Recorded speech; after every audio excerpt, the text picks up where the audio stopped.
Notre feuilleton Je peux pas, j'ai politique qui décrypte avec Malice la politique locale. Loïc Scheffer et Michael Martin s'intéressent aujourd'hui à l'événement de ce mois de décembre en Alsace. Les marchés de Noël bien sûr, derrière les paillettes et les discours officiels se cachent aussi des enjeux politiques. Regardez, savourez. Vive l'Alsace! Je suis en aucun cas un représentant du Bundestag. Le Parlement européen, c'est notre maison. Moi, je vais aller au débat. C'est scandaleux. Voter avec le cœur. C'est un grand jour pour l'Alsace. Partageons une camomille. C'est un grand classique. Et jetzt geht's los. Bienvenue, très content de vous retrouver pour ce nouveau numéro de Je peux pas, j'ai politique.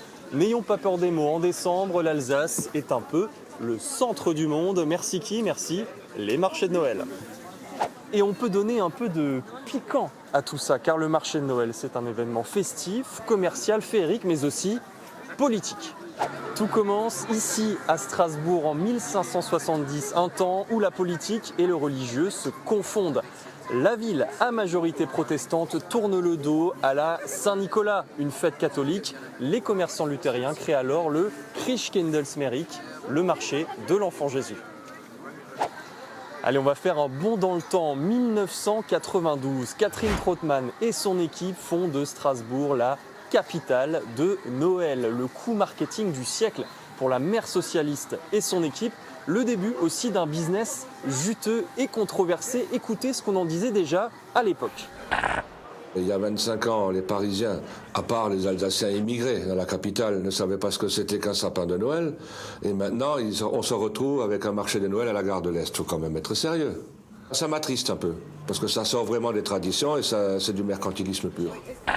Et rendez-vous compte, c'était il y a 30 ans déjà. Les années 90 en tout cas marquent un tournant. Il y a comme un effet boule de neige autour des marchés de Noël qui fleurissent un peu partout dans la région. Les touristes affluent et c'est le début des polémiques. Les marchés font tourner l'économie, mais leur organisation coûte de l'argent aux communes. Alors à Colmar, par exemple, en 2016, Gilbert Meyer, le maire de l'époque, exige une participation de 26 000 € des commerçants pour financer la sécurité de l'événement. Éric Stroman, alors député, propose de régler la note avec son enveloppe parlementaire. Gilbert Meyer l'envoie sur les roses. Voilà Éric Stroman rhabillé pour l'hiver.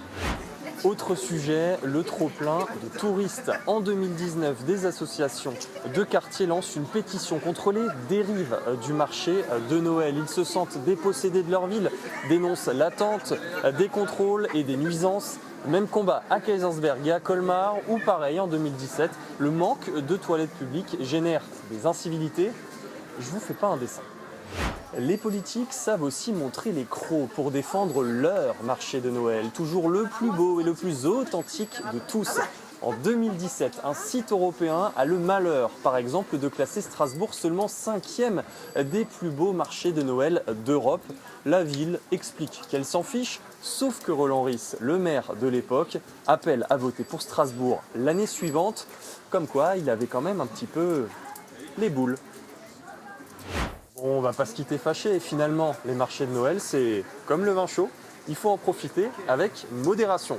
Et puis, c'est l'heure déjà de passer à notre invitée, Denise Bull. Elle est maire de Metzeral, dans la vallée de Münster et vice-présidente de la région Grand Est. Denise Bull, bonjour. Bonjour. On vient de parler des marchés de Noël. Votre préféré à vous, c'est lequel? Bien évidemment, le marché de Münster. Un petit marché traditionnel. Très sympa, où on a beaucoup de locaux qui s'y retrouvent, donc très chaleureux. Justement, on dit que Metzeral, dans la vallée de Münster, c'est l'un des plus beaux coins de l'Alsace. Pourquoi est-ce qu'on dit ça? Parce que Metzeral est le début des randonnées mythiques, notamment la vallée de la Wormsa, qui démarre chez nous. Donc monter vers le Honeck, donc oui, c'est de jolis départs de balade. Vous êtes amoureuse de votre vallée? Absolument. Justement, vous y êtes née dans cette vallée, vous êtes devenue maire en 2014 et pourtant rien ne vous prédestinait à la politique, je crois. Du tout.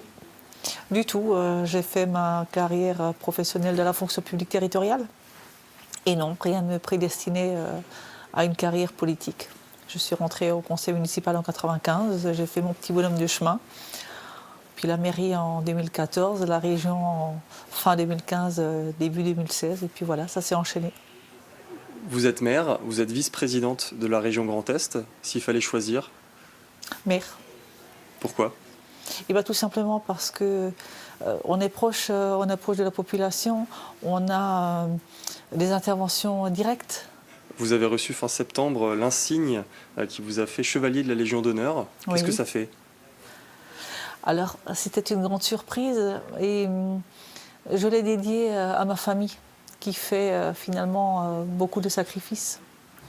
Donc c'était pour ma famille en priorité et ensuite je la dédie à tous mes collègues élus qui travaillent sur le terrain et puis qui la mériteraient autant que moi. Vous savez pourquoi vous avez été choisi, vous ? Pas du tout. C'est le secret. C'est le secret.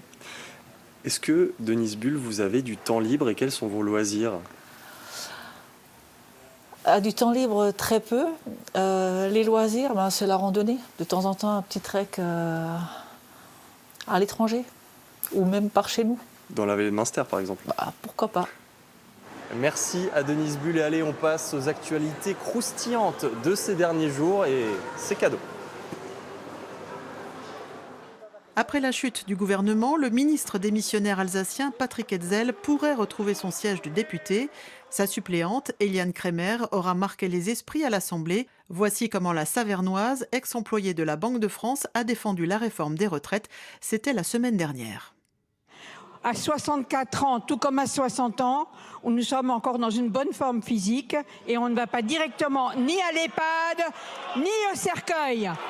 Ton incisif qui n'a plu ni à la gauche, ni au RN. Et décidément, les Alsaciens font parler d'eux à Paris. La justice a confirmé la semaine passée les poursuites contre le secrétaire général de l'Élysée, le Strasbourgeois Alexis Kohler. Mis en examen en 2022 pour prise illégale d'intérêt, le bras droit d'Emmanuel Macron aurait participé à des décisions au sein d'une société d'armateurs dirigée par des cousins de sa mère. Il plaidait la prescription des faits, argument non valable selon la Cour d'appel. Et puis, il n'y a pas que la politique dans la vie. Grâce à ses efforts en matière de sécurité routière, la mairie de Vieux-Tannes s'est vue accorder 5 cœurs par le label Ville Prudente. C'est le grade le plus élevé et c'est la seule ville d'Alsace à atteindre ce niveau. Et puis, on boucle la boucle avec Noël. Marcel Bauer, le maire de Sélestat, a offert à Europa Park un sapin de 10 mètres qui trône à l'entrée du parc. Une tradition hivernale qui dure depuis plus de 20 ans. C'est aussi ça, la magie de Noël. Je peux pas, j'ai politique, c'est terminé, mais on revient très bientôt.